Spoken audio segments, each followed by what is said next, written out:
میری زندگی کا مقصد تیرے دی کی سرفرازی، میں اسی لیے مسلمان، میں اسی لیے نمازی۔ آج میں نے عبادت کے لفظ پہ ایک چھوٹا سا عنوان لکھا ہے، ایک میٹر لکھا ہے، عبادت سے عبادت تک کا سفر، انسان کی عقل و شعور کا امتحان۔ میری زندگی کا مقصد اللہ کی عبادت، وما خلقت الجن والانس الا لیعبدون۔ عبادت کا مقصد میری کامیابی، نجات کا مقصد تزکیہ، پیوریفیکیشن، تزکیے کا مقصد جنت میں واپسی، اگر میں پیوریفیکیشن کر کے رکھوں گا تو جنت میں واپس جا سکوں گا۔ جنت میں جانے کا مقصد ہماری اس زندگی کے امتحان کا نتیجہ، یا تو انعام میں ہوگا یا سزا ملے گی۔ امتحان کا مقصد انسان کے علم و شعور اور اس کی کوشش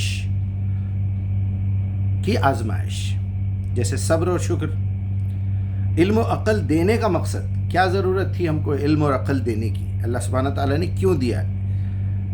علم و عقل دینے کا مقصد دوسری مخلوق پر فضیلت۔ اب تک جتنی مخلوق تھی، جن تھے، ابلیس جسے کہا گیا بعد میں، فرشتے تھے، ان سب میں ہم کو فوقیت دی گئی کہ ہمارے پاس پورے اختیارات دیے گئے، پورے پاورز دیے گئے۔ دینے کے بعد یہاں اس لیے بھی وما خلقت الجن والانس الا لیعبدون میں جنوں کو بھی اسی مقصد کے لیے پیدا کیا گیا تھا، لیکن وہ فائنل ایگزام میں فیل ہو گیا، جس کی وجہ سے وہ مردود ہو گیا۔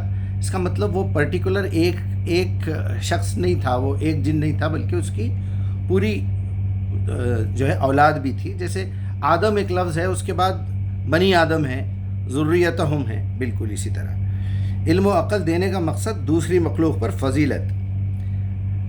افضل اور احسن بنانے کا مقصد کیا ہے؟ دوسری قوموں سے، دوسری مخلوق سے افضل کیوں بنایا اللہ تعالیٰ نے؟ تاکہ لوگ اپنی عقل کا صحیح استعمال کر سکیں، پورے شعور میں اللہ کی عبادت کر سکیں۔ تو بات عبادت سے شروع ہوئی، عبادت پہ مکمل ہوئی۔